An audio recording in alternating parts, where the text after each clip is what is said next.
m'appelle L'Ombre, mon prénom c'est Andreas, je fais de la musique depuis environ 7 ans. Mon style il se mélange entre le spoken word et le rap. Et voilà, quoi, je commence à avoir fait quelques dates dans la région et je souhaite bien continuer sur cette voie et sortir un petit projet qui va arriver. Voilà. Pourquoi L'Ombre? Alors déjà avant je m'appelais Haiti, donc E-I-G-H-T-Y, donc c'était parce que je m'appelais Andreas Touzé, donc c'était mes initiales A-T, donc Haiti, voilà. Donc c'était un peu bidon en fait, tout simplement, donc j'ai voulu changer et passer à un truc un petit peu plus mature entre guillemets. Et L'Ombre en fait ça m'a paru, c'est venu tout seul en fait, j'ai pas cherché plus que ça à changer de nom, c'est venu tout seul. Et pourquoi L'Ombre en fait? Parce que bon, mais c'est vrai que moi j'ai déjà depuis tout petit, quand j'écris, j'ai toujours l'image de l'ombre dans ma tête en fait, cette espèce de chose qui parle mais qui n'est pas forcément moi tous les jours, et en même temps je me cache pas non plus. Enfin, voilà, l'ombre, pour moi elle fait partie de moi-même, et en même temps c'est quelque chose que j'ai envie de montrer. Donc l'ombre déjà c'est pour ça. Ensuite parce que voilà, c'est mon alter ego, donc c'est une autre partie de moi que les gens ne pensent peut-être pas connaître. Et en plus de ça, alors là faut partir loin, donc Andreas, en grec, André ça veut dire l'homme, et donc en espagnol El Hombre, donc l'ombre. Voilà, donc tout ça fait que je m'appelle L'Ombre. Alors mes inspirations elles sont très vastes. On va dire, dans l'écriture déjà, mes inspirations c'est tout simplement la vie de tous les jours et voilà les obstacles qu'on peut affronter et qu'il faut savoir gérer. Aussi ce que je vois moi et ce que je perçois en tout cas dans ma vie et dans la vie des autres. Et ensuite, comment j'ai commencé à écrire, en tout cas, j'ai mon père qui fait du théâtre, donc j'ai toujours été un petit peu attiré par ce milieu artistique. Et puis j'ai fait aussi 3 ans de danse et ça m'a permis aussi de finalement pas mal m'épanouir dans la musique aujourd'hui. Alors, ma première scène, vraiment avec un set on va dire un petit peu consistant, c'était au Krill à Onet-le-Château. J'étais en première partie de Berry-UAM et de Hippocampe Fou, c'était en octobre 2016. Et c'était vraiment un très bon souvenir. J'étais avec un copain à moi sur scène qui s'appelait Jérémy, donc c'était un pote de l'IUT. Et c'était cool, j'avais pas mal de pression, mais franchement c'était un bon moment. En plus je faisais la première partie de bons artistes, donc franchement c'était carrément cool. Oh, ça c'est dur. Franchement j'ai tellement de chance de faire des premières parties aussi ouf que meilleure scène, je sais pas. Je me souviens quand même d'un moment particulier en février dernier. Je fais la première partie de Seth Gecko. Donc Seth Gecko c'est un rappeur qui n'a pas du tout le même profil que moi, on va dire. Lui il est vraiment dans l'ego trip à mort, hardcore et tout, enfin voilà. Et moi je suis arrivé tout gentil et tout fin dans ça. Et en fait c'était la première fois que j'ai fait mon rappel sur scène en fait. Que les gens demandaient à ce que je fasse mon rappel, donc c'était un super bon souvenir parce que je ne m'attendais strictement pas et voilà, donc j'étais vraiment content. Oui et non. En fait je suis en solo parce que voilà, L'Ombre c'est mon projet et c'est moi, mais derrière en fait on est plusieurs. Donc voilà ce que je dis souvent sur Facebook ou quoi, dans l'ombre de l'ombre en fait, il y a plein de gens qui gravitent autour. Déjà il y a Olivier Savignac qui est mon guitariste, Ray Vilo, donc avec qui je fais toutes mes scènes et qui m'aide aussi, on compose ensemble tout ça. Mes parents aussi qui s'occupent de mon association Haiti Production. Après Mathieu Marley qui lui m'aide dans l'accompagnement en fait, du projet et pour le développement en fait. Voilà, donc en fait toutes ces personnes là sont autour du projet quoi.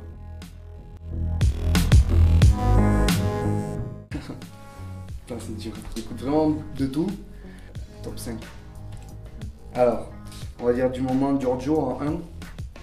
Donc Giorgio qui est un rappeur de Paris. Je fais sa première partie au Bolégassam le 14 décembre, d'ailleurs j'en profite à Castres. À deuxième je vais dire Fauve, parce que ça a été quand même une grosse source d'inspiration pour moi.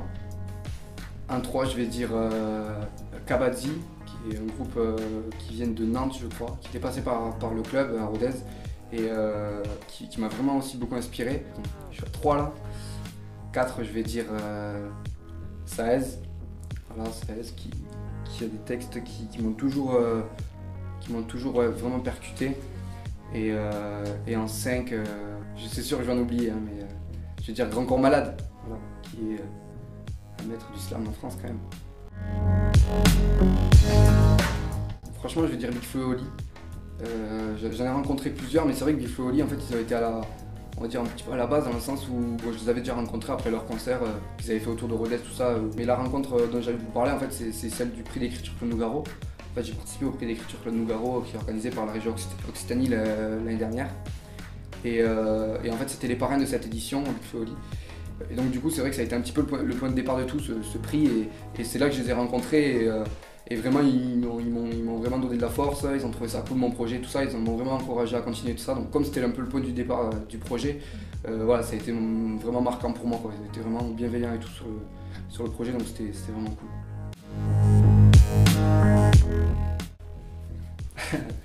Mon rêve, ça serait de pouvoir vraiment avoir beaucoup plus de visibilité, bien sûr, de toucher beaucoup de personnes et de pouvoir faire des grands festivals, des grandes scènes.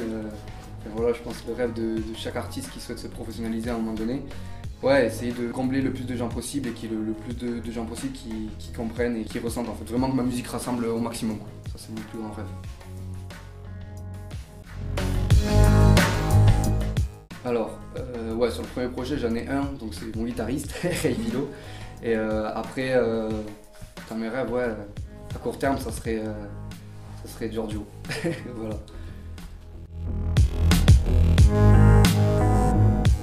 Bah donc mon projet c'est un projet musical qui consiste à, comment dire, à extérioriser ma part d'introspection que j'ai enfouie en moi et que je suis persuadé que plein de gens autour ont la même, ou en tout cas s'y rapprochent. Donc mon projet il consiste à vraiment cracher cette certaine introspection que des fois on n'ose pas forcément dire et parler et voilà, en gros c'est ça.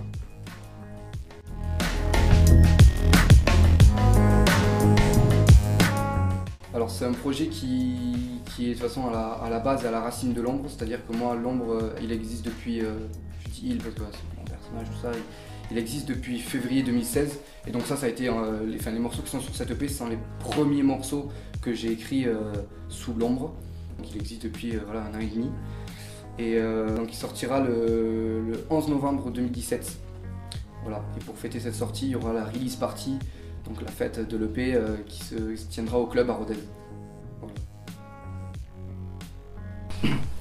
Tout se balaye, et ça au fil des saisons. Les plus profonds dilemmes restent les plus importantes décisions. Et si on décidait de brouiller l'émission, quel en serait le sort sur la réaction des pions? On se lève, on se lave et ensuite on se sent. L'être humain, un animal qui se rend jusqu'au sang, jusqu'où sommes nous capables de franchir l'océan. Les barrières sont bien présentes sur un point de la tendance et le chant des innocents, celui qui demande une offrande quand la vie lui fait attendre. Je suis un prétendant pour tenter de vivre le présent, l'esprit débordant d'idées, de folles inspirations. Quand le passé ressurgit, c'est quand la peur s'estompe. On se rassure comme on le peut pour vaincre notre honte. Nos souvenirs sont cachés dans notre intime manque. On croit tous à nos beaux jours et à notre seconde chance.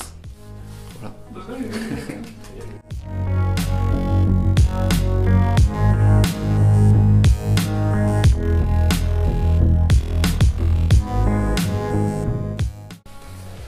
Je m'appelle l'ombre et j'approuve, viens on fait rien.